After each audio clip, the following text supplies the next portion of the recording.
Welcome to Our American Government. I am your host, Mr. Samuelson. Last time we were together, we looked at economic theories, the central ideas behind capitalism, socialism, and communism. Today, we're going to be looking at the colonial period in American government. Many of our political values in the United States of America took root in the 13 original British colonies, seen here on the map on the right. Each colony maintained an elected legislature, giving the colonists more self-government than was actually common in the world at the time. That's because when these colonists arrived, they had tremendous distances from their central government and had to create institutions that resembled their home rule, but which could be managed far from England.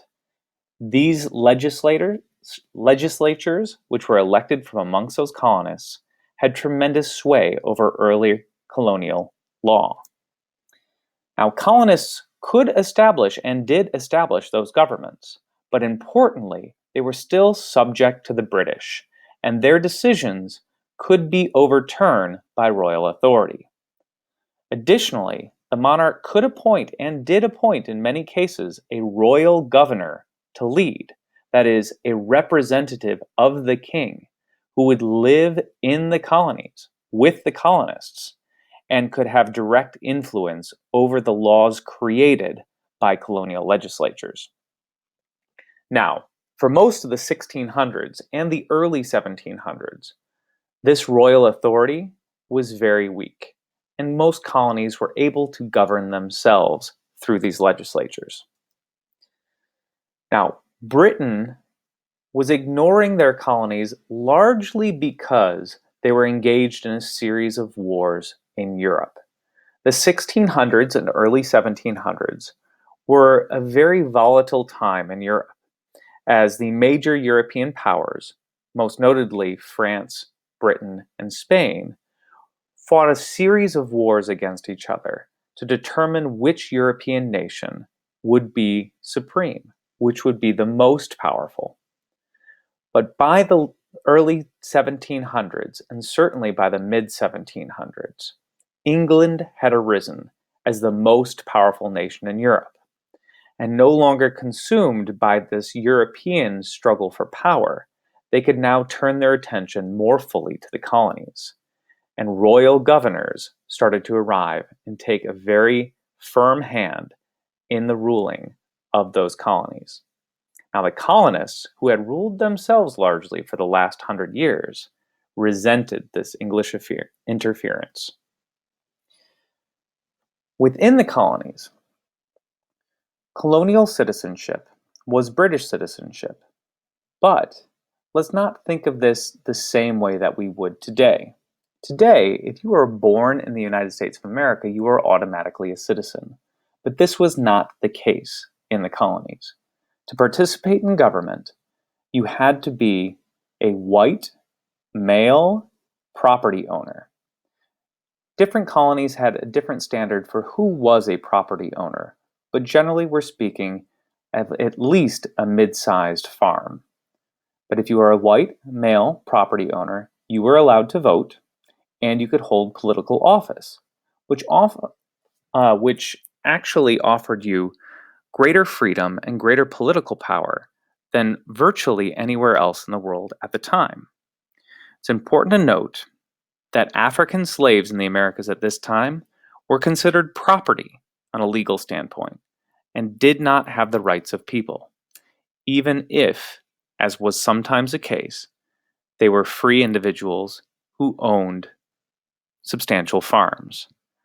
But without being a white in colonial societies, they were not able to vote or hold political office.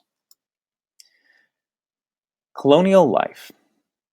The colonists had more freedoms, as stated before, than most people in the world. They served as members of juries, that is, they got to determine how justice was carried out in their societies, and they also served on local militias, which are a volunteer military force.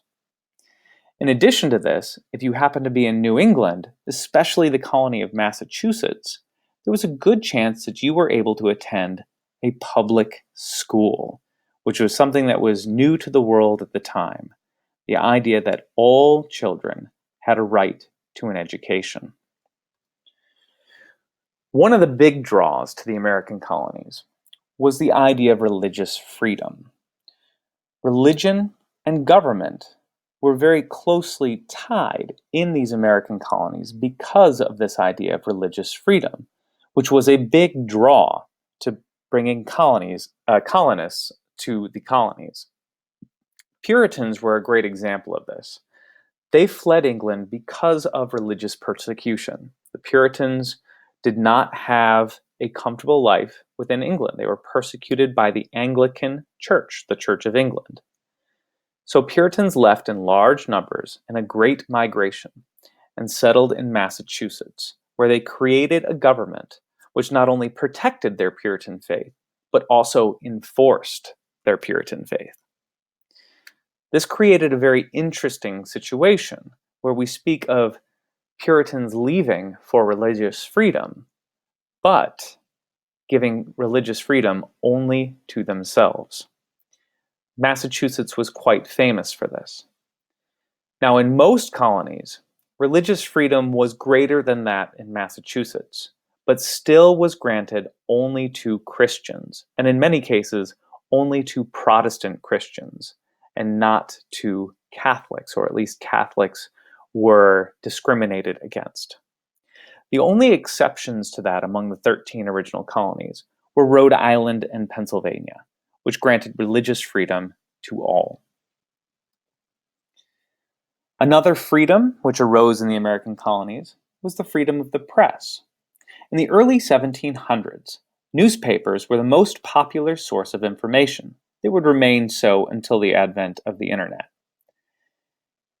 But within these newspapers, it was in many cases illegal to print anything that criticized the government or particular government officials.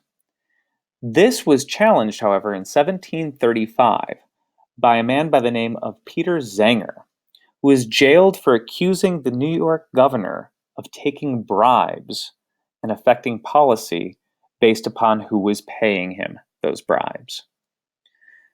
Zenger was arrested for making these accusations against the governor.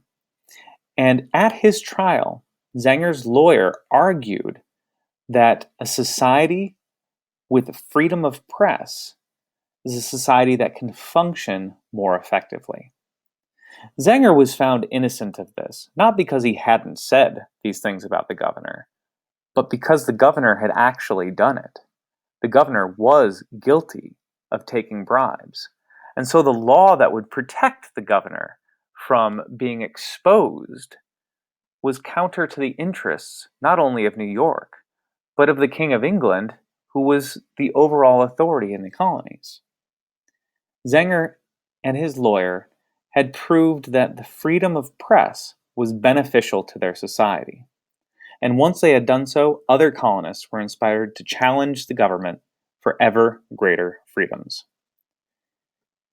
This leads to a bit of a crackdown and some signs of serious discontent within the colonies, as royal governors became more fearful of losing control. They start to put limits on American freedoms. Governors, like those in New York, didn't like the idea of the freedom of press. And throughout the colonies, American freedoms become more and more suppressed. And the colonists themselves begin to see their government as tyrannical. And this will speed them toward an eventual revolt and revolution. Next time, we'll be looking at the roots of American government, in particular, the political theories that form the main ideas behind our American system of government. Thank you for joining me today, and farewell.